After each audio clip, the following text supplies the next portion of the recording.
Hi, this is Robin McAuley. You are tuned in and listening to Focus on Metal. Focus on metal.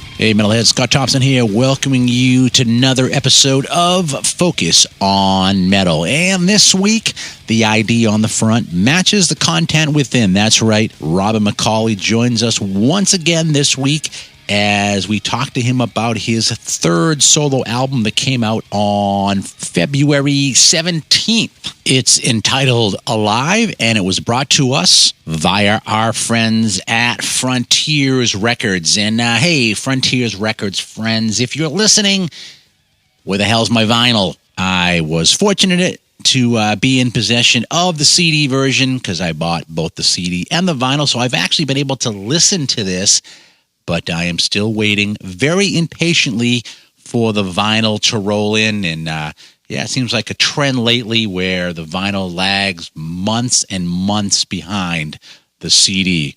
Hopefully that'll get rectified and I'll be able to hear it in its vinyl-shrouded glory. So yep, had the CD for a little bit now. Wasn't sure whether we'd be talking to Robin or not. I should have never doubted it because usually Richie will do the hookup with Robin at some unscheduled time where they can actually really chat like they always like to and get more than the 20-minute quick press in and out interview. And hey, he pulled it off again this time, able to get a hold of Robin, have a nice chat with him. But I got to say, definitely is a really, really nice album. 11 tracks, pretty much everything front to back is solid. And just guitar playing on here is pretty monstrous as well. So especially track 2, Dead as a Bone, I got to say, and I even texted Richie when I was listening to it, that the guitar solo on there, I went back and checked the credits because he was just channeling George Lynch in playing that one. And by channeling, I mean Andrea Saviso, who did most of the guitars on this album. And again, I just got up from everything I was doing, walked over, grabbed the liner notes, figured out where everything was, and I was really expecting to see George just popping up as a guest here. He channeled just old school Lynch on that one. But besides that, everything else is pretty solid on here. Really happy.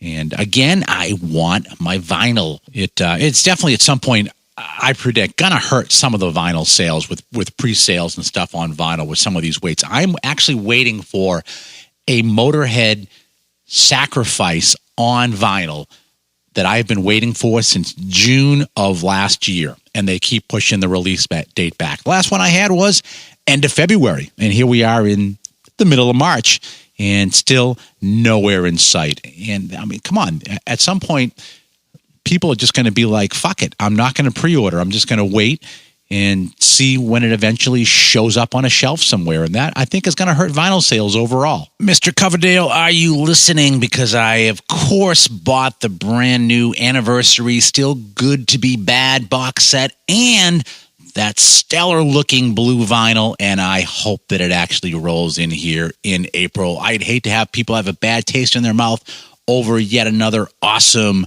Whitesnake anniversary release. But anyways, like I said, great talk between Richie and Robin this week. It's about 45 minutes of awesome audio between the two of them about the new album, some of Robin's past history as well, some of the other things he's got going on. He's got a cool project called Triad that he's got going on, and he is just one busy mother. So with all that being said, why don't I turn it over to Richie and Robin McAuley. Richie, what's up? Hey, Robin, how you doing? I am good. How are you, man? I'm okay. I'm freezing my ass off here just outside of Boston, the usual. I was just talking to my wife, and she goes, "Where's Richie calling from?" I went, "The coldest assest place on earth, Boston." Oh, dude, listen, we've had kind of unsettled weather here in California. I mean, we've had so much rain, and I can actually see the snow on the mountains. I mean, you just don't see snow on the mountains. It's like weird, dude. Okay. It's weird. Who's in charge? Who's in charge? This is what I want to know. Yeah, someone up there is messing around. I'm telling you. But are you doing well? How are you? I'm good. I'm hoping to go home in the next few months for the first time from about 4 years. Oh my God! I'll actually be heading home middle of April for like about a week because my one of my sisters will hit a glorious 80 years of age, so I can't let that pass. Wow. Well, 80. Yeah. Wow. 80, yeah. There's a very long lineage in my family. Most of them go to about 92. Okay. How many kids, Robin? How many brothers and sisters do you have? Well, I'm one of 10, so 5 and 5. I think my dad wanted a soccer team, and he gave up at 10. And he goes, "Fuck this, I'm out of here." he said, "Right, I've 10 outfielders. I don't need a goalkeeper. Right? No substitutes." He didn't go for the hurling team then. That's 15. No, he did not. No, I think he went, I'm done. So listen, you just turned 70. Yeah, you had to bring that up. Well, thank you. Yeah. But yes, I did. Yeah. So it takes a licking, but keeps on ticking, you know. So, Robin, if I was to ask you now, do you think you've fulfilled everything you set out to in your career? Because 70 is a bit of a milestone.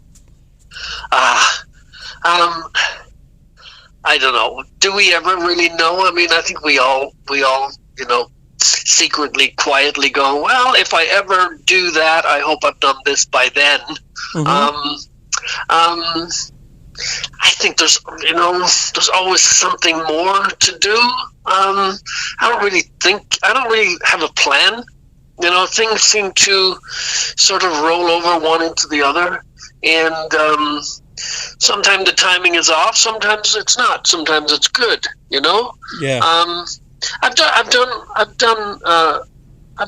a bit, I suppose. I'm happy with what I've done, Richie. I've enjoyed it. I'm still enjoying it. So I suppose that's good. What's the longest you've been out of the music business, or have you been out of the music business at all? Oh, I was not out. But when the boys were born in '99, a couple of months into their sort of baby years, I ended up in Japan, and I missed Jamie's first steps. And when I came back, I remember I was really bummed because I went, you know, it's your job, Dad. You're supposed to be there. You're supposed to see your first. And he's my firstborn by 1 minute because, you know, I have twins. Yeah, you twins, yeah. You know, so I missed his first steps. I was absolutely bummed. And things weren't great I think that was like 99, you know. We just came off the McAuley Shaker stuff in 98 or 94 actually, and there wasn't a lot going on. There was a lot of grunge, there was a lot of the alternatives, so not much room for the genre of music we're still doing.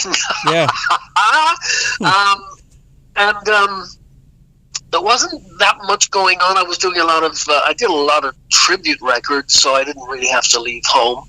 And I kind of made a conscious decision that I did not want to miss seeing Casey take his first steps. And I might have told you this before. I decided that I had to change gears, and I had a responsibility. I needed a regular paycheck. You know, us musicians earn so much money, you know. And I wanted a regular paycheck. I wanted medical insurance. I wanted all of the stuff that, you know, a responsible dad is supposed to have for his kids, and a roof over their head that I could pay for. So I actually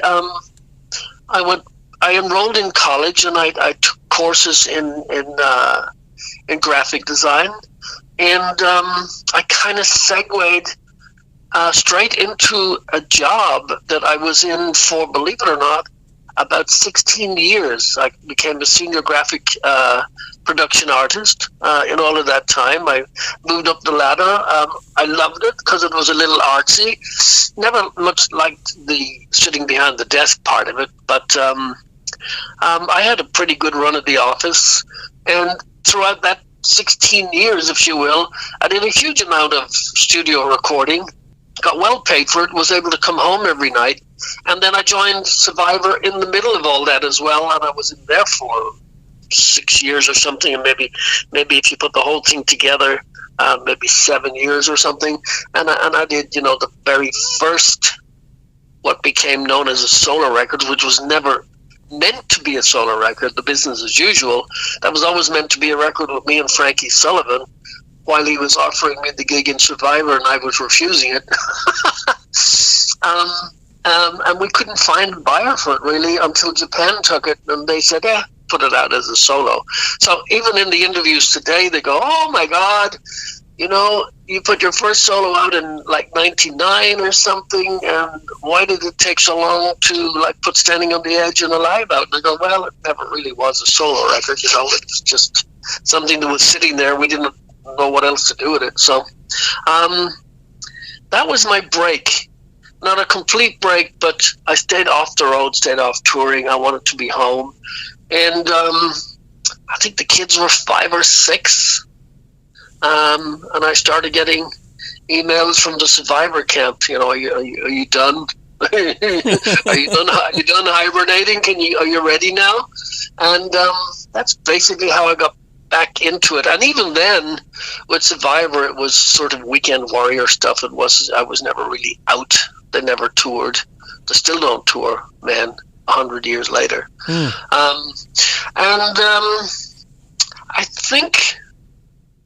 I think Survivor sort of again segued into Reading the Rock Vault, which of course I covered almost 1,500 live performances in 7 years. One of the things when you were away, and a lot of the singers from the 80s have done this. They do jingle work. Did you do any of that? I never did. I actually did. I did. I ran a Buick commercial for a good 2 years nationwide on an Edgar Winter song. And I also did a Doritos commercial. I did a chocolate commercial. And I wrote a song with the lead guitar player from Cold Sweat, Mark Ferrari, which was actually the first song he ever wrote for. He created a company called Red Engine Music, which basically supplied music and sound bits for like TV programs, like Providence. We actually ran on for a huge time. We got a Melrose Place. We were on Buffy the Vampire Slayer, both on the TV and on the movie. It ran on the kayaking event at the Barcelona Olympics. It's still running. And we wrote a song called Money Hungry. And that sort of stuff I did as much as my phone rang to do. And that was a huge amount of fun. Free Ride got man, it was all over the place. A lot of people would go, that sounds like the original. And the reason Edgar recut Free Ride was I think Sony Music owned the rights to it, and the only way you could actually use it independently would be to re-record it. And that's what he had me do, and yeah, I did a lot of that stuff. That's a great deal of fun to do. In actual fact, segue once again, even though you didn't ask, but I've been working with this wonderful Italian composer for the last 6 months, Max Di Carlo. And Max writes soundtracks. He's on the new Don Johnson movie, wrote the soundtrack for that. He also writes a lot for Netflix and HBO. And I was introduced to him about 6 months ago to co-write something for the Lions Club of the U.S., which is this big charitable organization. They wanted, quote-unquote, sort of a theme song for their conferences. They ended up not using it, but we wrote that, and then Max said, I have a lot of material that I really would like a voice like yours on. I don't have any ideas about lyrics or melodies. Do you want to take a listen? And he sent me about 6 or 7 mixes last week, and it is I love to say it. It's epic. And now he wants to do a showcase with like a full orchestra and do the whole thing. Very music soundtrack, movie soundtrack stuff.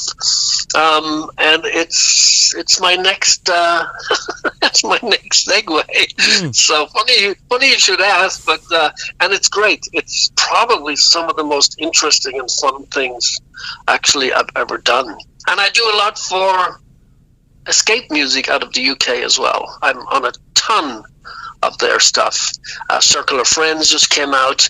There's a new Gabrielle Deval, a Spanish rock singer, and she just released, same day as my record came out, Alive came out, she released her Kissing a Dragon Night album. Beautiful artwork, and I actually co-sing the title track with her. And that'll be coming out, I believe, I was told yesterday, on a picture disc vinyl very soon. Nice. So there you have it. You know, the old man is always up to something, and I love it because I think that's what I like to do with the voice. I don't like to get stuck, in a bag. Yeah, I don't like to be bagged. Yeah. Because the voice does a lot of stuff, and guitar players are known for this, that, and the other, and I think the voice is there for playing with it. And the soundtrack stuff allows me to do something I've never done before. It's a complete different approach, and it's awesome. Yeah, you've been able to maintain your voice, Robin. A lot of guys, that came up in the late 70s, a lot of guys early at 80s. 70, a lot of guys, you can tell me, a lot of guys at 70 are not very good. Yeah, they're not as good as they used to be. And I'm not going to say you have a secret, because I think a lot of it is just logic. You just got to treat your voice a certain way and take care of it health-wise and stuff like that. But you've been able to maintain it. What are the main things you've done, you think, that have allowed you to do that? I don't know if there's any one. Or is it luck? Does luck play a part in it? No, I don't think so. I mean, well, maybe.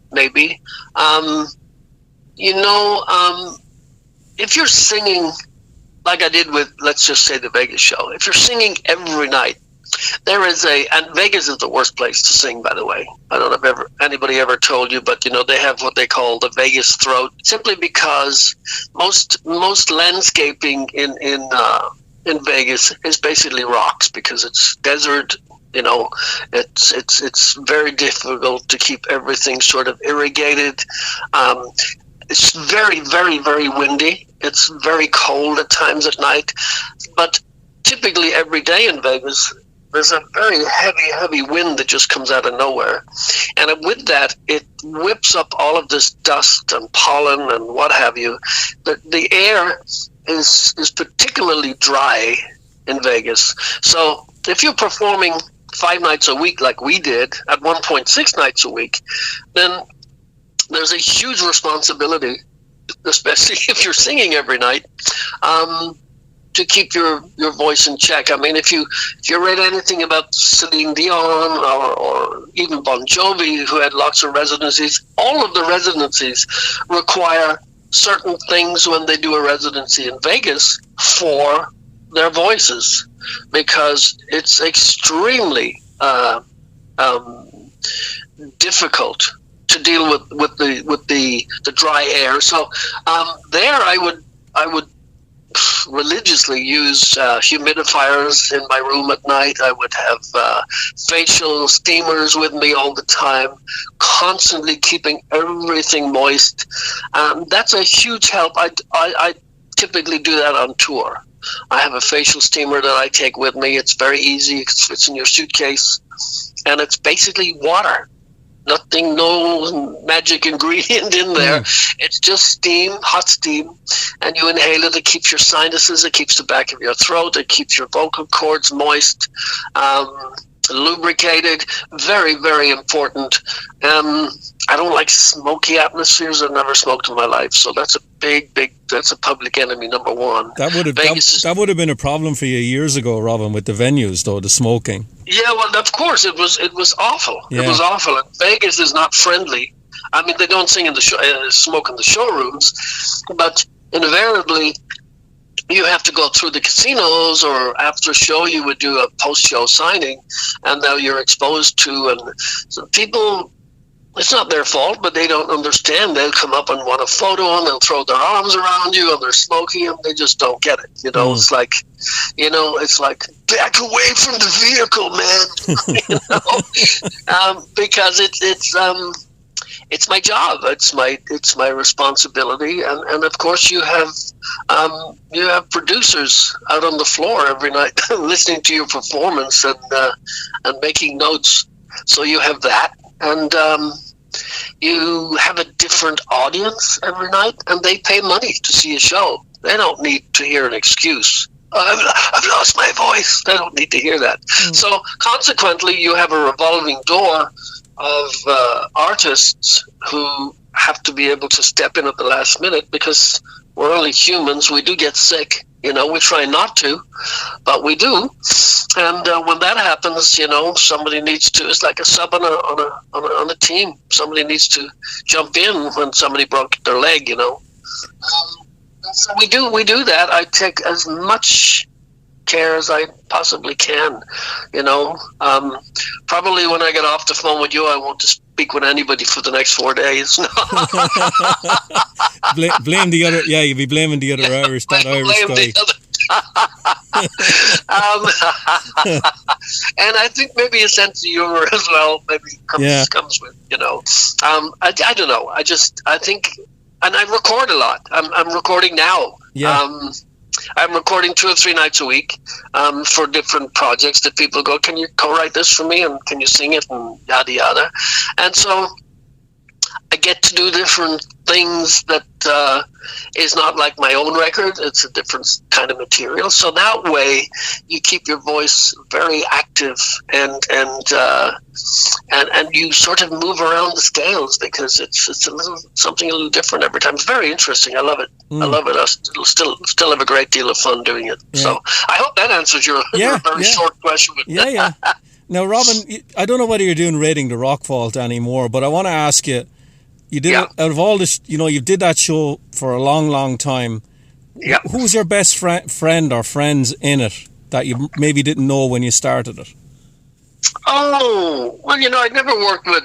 I'd always known Howard Leese. Howard and I are very good friends, and of course Howard was with one of my heroes in the world of singers. With Paul Rodgers for a very long time.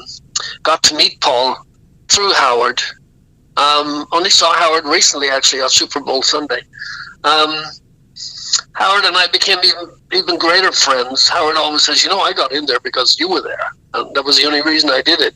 And Howard goes, the day you leave, I'll be leaving. And he doesn't do it anymore either. Although I will be in this Saturday to celebrate the 10th anniversary. Can you believe that? Yeah. So I'll be in there this Saturday, and the bummer is that there's a big corporate event with Rock Vault going on in Jamaica, and I have to go, Richie. I have to go, and it's breaking my heart, but I'll probably go anyway. Okay. So that's one of the perks of the job. So Rowan Robertson I had known about for a long time, never got to work with him, and became really good buddies in my term with Rock Vault. Of course, the great Doug Aldridge, Tracy Guns, they were all in there, and it's you just the God's honest truth is, going back to a family of 10 in rural Ireland, right? Yeah. With not an ass in my pants, and now I'm on stage in Vegas with some of the best guitar players, on the planet, and some of the best drummers and singers, and I'm going, pinch me, and I don't forget that. I don't take that lightly. It's awesome for me, It's awesome. I mean, it really is awesome. I think about it a lot, and I'm really grateful. I mean, I can't even tell you how much I am. Did you know Paul Shortino before it? Oh, I have known Paul Shortino. I actually knew Paul Shortino probably the longest of everybody. And I'd known Paul since I first came into the country in 1988 when he had a band called Bad Boys with Mitch Perry and Sean McNabb. And Shorty and I, as we call him, Shorty and I together, then nobody else can get a word in, because I think what we do, we laugh. I mean, we laugh, and you can hear us laughing, and they go, "Oh shit, here they come, here they come," and I actually in the last, actually before Christmas, there is another classic rock show that travels and tours called Icons of Classic Rock. And Alex Lidgerwood, that sang Black Magic Woman and all of that stuff with Santana. Alex is in there. Alex and I go back years, where we did a Voices of Rock mini tour with Pat Travers and Glenn Hughes. And so Alex is in there. Former singers from very early sort of singers from Foreigner, Johnny Edwards, Dave Evans, that actually sang the very first singer, I think that was at AC/DC, is in there. And me and Shorty. And we went to Bolivia, we're going to Mexico, and we're doing this thing, and it's an absolute blast. So I think more than anybody, Shortino and myself is like, brothers from another. Yeah, I'll be honest with you, Robin. He's one of my favourite singers. I love his Oh my voice. God! Well, I will tell him because we just have the best time. We have the best time. Yeah. Yeah. So let's talk about the new record, Alive. Let's. Yeah. I'm going to be honest with you, Robin, because I always am. I prefer this to the first one, or the one you had a couple of years ago. Well, that's good news. That's good news, because I always say, people say, why, just segue here. People say, hey, when you did Shake the World with Black Swan, you said it was the best record you ever made. And later on, people would pick me up on that, and I said, well, the last thing you did should be the best thing you ever did. And it's a great. Thank you. I think it's a great record. I think Standing on the Edge was a find my feet, not sure what to do, didn't want to do it. We did it, mixed it up with different songwriters. This is just much more concise. We discussed it. I told everybody I really wanted the same band because I love the guitar player, Andreas Sine, so he's just, he kills it. Nicholas Papapico on drums just really brings that thunder in the background. Alessandro Del Vecchio, of course, gets slammed because he's on everybody's record. Well, he's on mine, and I'm really proud of it because he kicks ass, and he gives me a different sound. And the songwriters are just awesome. And, they sent me a barrel of songs. And I said, okay, we need to get this a little more edgy here. And I had, I think, maybe 20, 25 songs to pick from. And it's my job then, of course, so you can blame me, to pick the final 12. I picked the final 12 that I wanted to work on, worked up all the lyrics, the melodies. I sent it back to Alessandro, and I went, this is what I've got. What do you think? And he goes, I think this is going to be great. And there you have it. Do you talk with Alessandro before he writes the songs and say, look, I'm looking for songs that are, because to me this is it's heavier, it's darker, a little bit more up tempo, I think, than the other one. Yeah, it's a real record. Yeah, you know what I'm saying? Like, do you talk about the direction with him before he even sends you anything, or does he already have these written? Yeah, in fact, I was on tour with Shankar in Europe. And we played the same festival in Sweden, and we got a chance to actually hang and discuss everything. And I said, okay, we need to go down this rabbit hole over here. And he goes, no, absolutely, I'm already. And he brought in a couple of different songwriters that we didn't have on Standing on the Edge, and he sent me a bunch of tracks, and he goes, have a listen. See if I'm on the right track, no pun intended, and then pick what you want to work on. And I did that. I dwindled it down to 12, and I went, this is great. This is in the wheelhouse that I want. And when I think Alive was probably the first one I dove into, and I sent him I do all my demos here at home, and I sent him a rough vocal, and he goes, this is great. we're off. Keep going. And then by the time I'd done all 12 and I sent him 12 demos, I was kind of pissed, really, because he didn't make any comments. He goes, good, cut the vocals for real. And I went, what, no changes? He goes, I'm not changing anything. This is great. And I went, but you're the producer. You're supposed to say, no, I don't like this. And I don't. He goes, but I like it. So I don't hear anything. This is you doing what you do. And that's what we need. And he was hugely supportive and loved the songs that I picked. And I think half I wrote with him, half I wrote with two guys out of Sweden that was also on Standing on the Edge. But they themselves also knew that we needed to take this a different direction, that we had found ourselves on Standing on the Edge, and we knew that we needed to take this somewhere else. And I think we did that. This is Michael Schenker from Scorpions, Hero, MSG, and Temple of Rock. You're listening to Focus on Metal. So, Robin, how do you meet the other songwriters? I've never actually met the guys out of Sweden. And apart from Alessandro, they're the only people I've actually met face-to-face. Believe it or not. We discuss everything via email. We all know what the inside of a studio looks like, right? And so it's easy enough to have the tracks sitting in front of me and to break them down and to discuss, how many bars in if I want something changed. I mean, as we're going and mixing, I will set the track up on my machine here, and I'll get the timeline, and I'll go, right at this point I need more of this and more of that, and that's how we discuss it. It's like the technology is just great. It's like I can go in and he go, this part here, and he go, give me a couple of hours, I'll fix it and I'll send it back, and he gets it back, and I go, no, too much of this and less of that, and that's how we do it. And it's it's amazing, really. It's amazing what you can do without being in the same room, Yeah. And you kind of are in the same room once you're online together, Yeah. Did that method of you can do it recording... real time. You can do it real time, or Italy is 9 hours ahead of me, but you can do it real time because I'm up for you, and so you get to it. Did that method of recording come easy to you? Because you came up the old school way.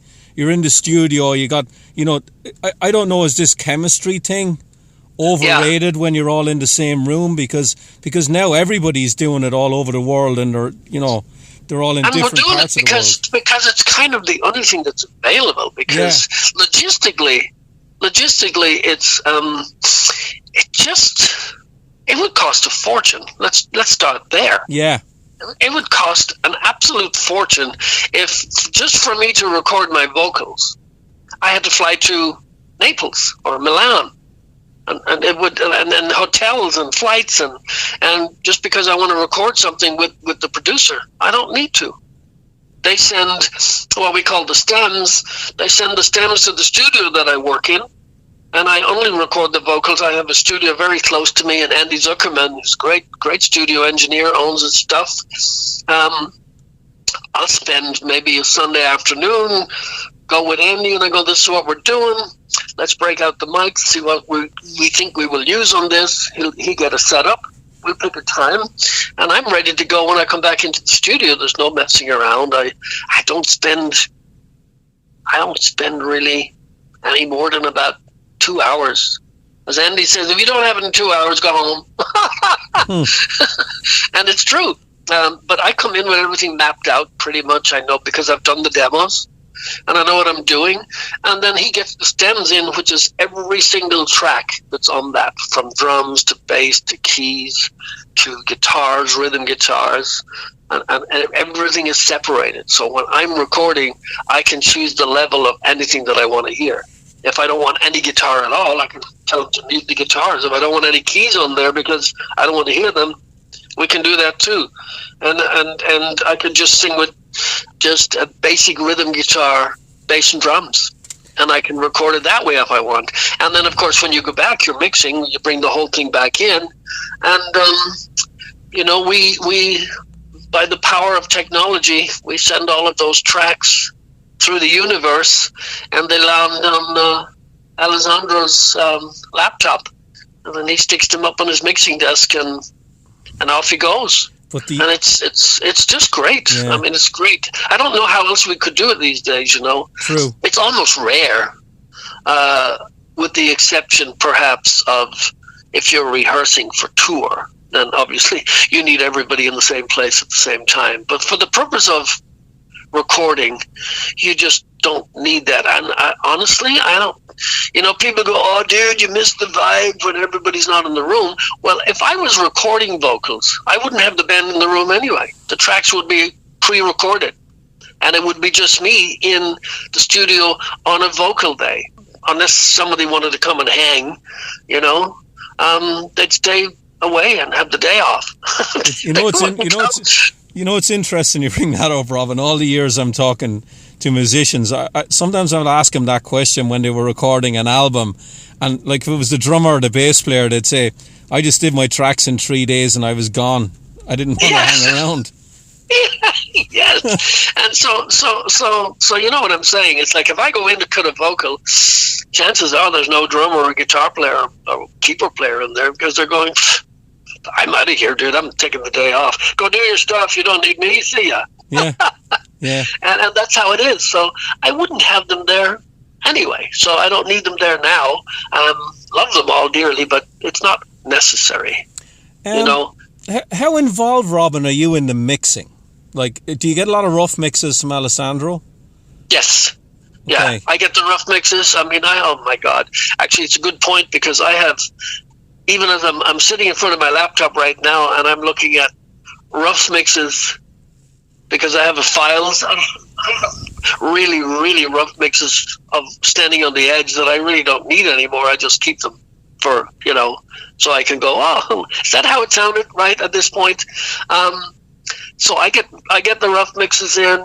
I make my notes. As I said, I run through the timeline on the track, and as I'm making notes on the timeline, Alessandro will get that back, and he will make the necessary changes that I've asked him to, or he'll say, maybe a little less of that, but that's where the production comes in, and it's relatively easy, and he's pretty fast because he knows what I do and he knows how I do it.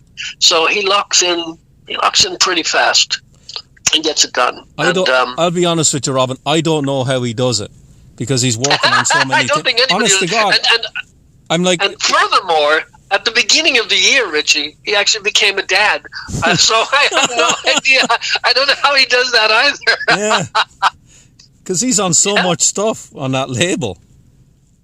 It's unbelievable, and it's very unfair how much he gets beaten up a lot. He does, because another Alessandro Del Vecchio production, and I think that's coming from people who are envious because they don't have the work and they certainly don't have the talent to do it. And unfortunately, it's, as they say, a little bit of hard cheese there.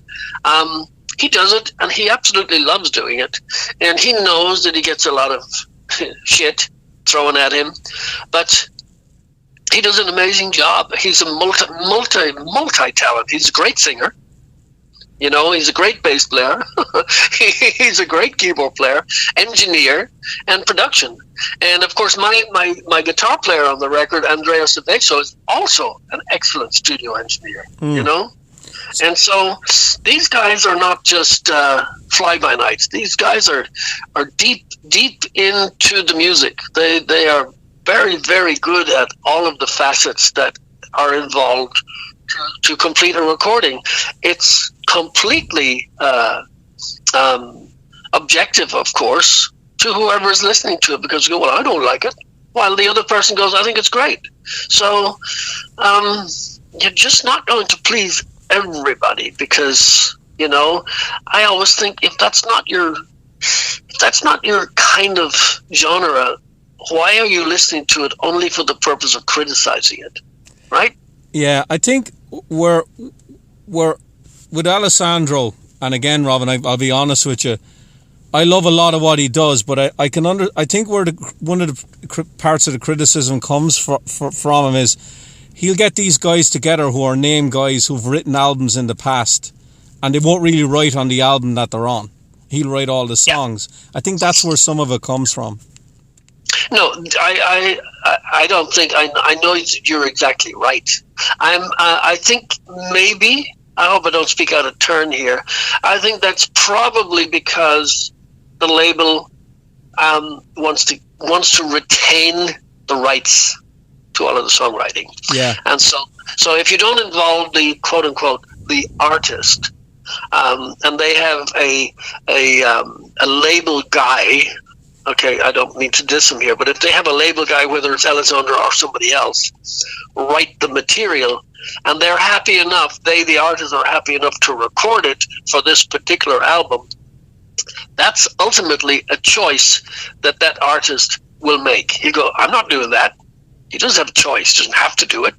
But invariably they do it, and they seem to feel very comfortable doing it and recording it, because that as you know, there's a ton of albums and different projects on the label that are made up of artists from several different bands, and then they're brought together. And you're right, they don't write any of the songs on the record. It's left up to the label guys to do it. But the artists themselves do have that choice. I was given that choice.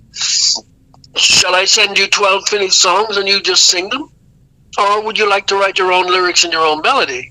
And I think if it was a project, I wouldn't be so dead against it. But I think if you are, and I don't regard myself as a solo artist, but in my case, it's under my name. So as a solo artist, I get to write melodies that I know I would be comfortable writing, and lyrics I would be comfortable singing.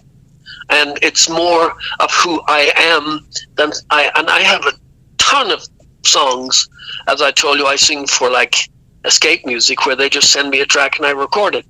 But they're very clever, because they pick songs that they know suits my style, if you know what I'm saying. Yeah. And so Alessandro could do the same thing. He goes, I know exactly what you do now, and I can, if it's not me, I can get other writers to write a dozen songs and send them to you, and I think you'd love them. So I just choose to write my own, basically. Well, because I feel more comfortable with, I have a different type of phrasing as a singer, and so I write in the phrasing that suits my voice. I know what my abilities are, and it's like I always tell people, it's like a ping pong. I know where the lines on the table are, and I know not to go outside those lines, because that's inside those lines I'm good. Outside I might be a little dodgy. I think, Robin, you kind of have the best of both worlds with Frontiers, because you have your solo stuff, and Alessandro writes a lot of that with the other guys, and then but you're doing Black Swan, and that's all in house. Yes, that's all me, Reb and Jeff. That's all us. And again, they lay the responsibility of lyrics and vocal with me, and sometimes they all chip in. But you're right. It's and I believe, I hope I'm not talking out of turn, I believe there will be a third Black Swan record. So I'm very excited about that. It's a great band. Shame is we'll never, well, I won't say never, but we don't get the opportunity presented to us to actually take that live. I think it would be awesome. Yeah. But given the scenario that I worked with for live, I'm really happy with the record. The videos were a ton of fun to do. It's not easy. Richie, as a solo artist, stand in front of a camera and pull shapes. Yeah, I'm sure. And, Yeah. But song-wise, I think there's some. I think it's a very powerful, melodic, well-produced, modern-sounding record, and Billboard liked it. I got a good rating on Billboard, so I'm pretty happy about that. Yeah. Although Billboard did name me as a new artist. No way. Yeah, but maybe it's because I'm not hiding inside a band or something. I don't know. Okay. So what's coming up for you, Robin?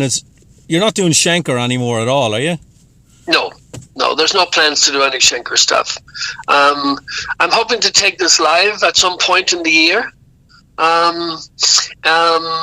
I'm sure the next Black Swan will raise its head pretty soon, probably closer to the end of the year.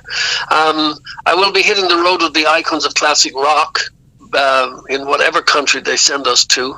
I'm looking forward to that a great deal. I'm particularly looking forward to Triad, which is tentatively called Triad, Triad, which is the project I'm doing with Max DiCarlo, the movie soundtrack guy. Mm-hmm. I'm really looking forward to that, and I hope that we get to do the showcase with the full orchestra.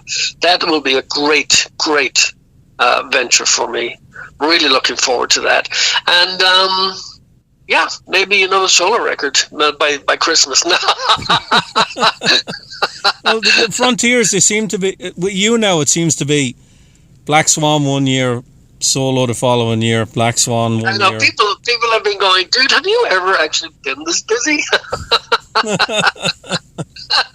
And I'm going, I don't really stop to think about it. I feel very energized. I don't harp on the old 70 tag. It is what it is. I don't feel 70. Maybe that's a good thing. My voice feels in great shape. Yeah. And until it's not, I suppose I'll knock them out. I'd like to do more live. It's difficult. You need to get a good promoter behind you. You need to get somebody who can sell tickets and all of that. It's not just easy. Let's go on tour. It doesn't really work that easy. Unless you're Aerosmith, maybe. Yeah. So if we can compact the year with live performances and continue with the recordings, I'm in good shape. Okay. Yeah. Excellent. Well, Robin, always a pleasure. Always, and enjoy your trip back to the old sod. I'll have a few pints. Yeah, good man, and I'll raise a glass for you too, Richie. All right, Robin. Well, take care of yourself. Great talking to you again. God bless you. All right, bye. Take care. Bye. Bye. Bye. And there you have it, yet another chat with Robin. I've seriously lost track of how many times the guy's been on the show. But, I mean, why the hell not? He's always been an awesome guest. And, of course, do yourself a favor and go pick up Alive. And I don't know, he must have a bonus track somewhere because clearly I've only got 11 tracks here, and he talked about 12. Nonetheless, as I said, go out, pick this one up. It is really good, and I think he just keeps getting better and better with each subsequent album, and he really did hit his stride on this one. So, still taking a look at what is up for the next episode of Focus on Metal. Right now, I'm thinking what it might be is a really oddball one for us, and that is that Richie had done a nice long chat with a guy named Wendell Smith, who formerly was an artist liaison for House of Blues. So very cool chat with Wendell.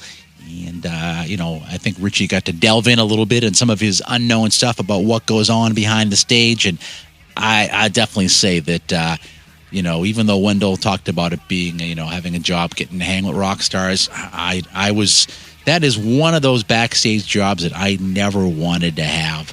And I was always more happy doing local crew and stuff like that. But anyways, I think that is what's up next time on the show. But you never know. It could be yet another one of our Iron Maiden chats, or something else could drop in. But anyways, for this week, that's it. There ain't no more. Stick a fork in it. This puppy is done. So for Richie, myself, and everybody else here at Focus on Metal, have yourselves a great metal week. And until we talk to you again, remember, Focus on Metal. Everything else is insignificant.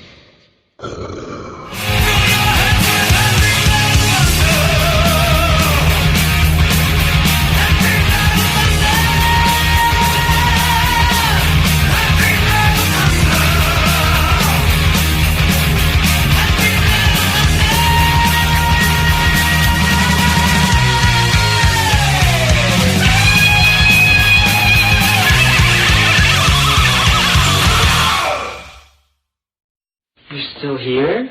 It's over. Go home.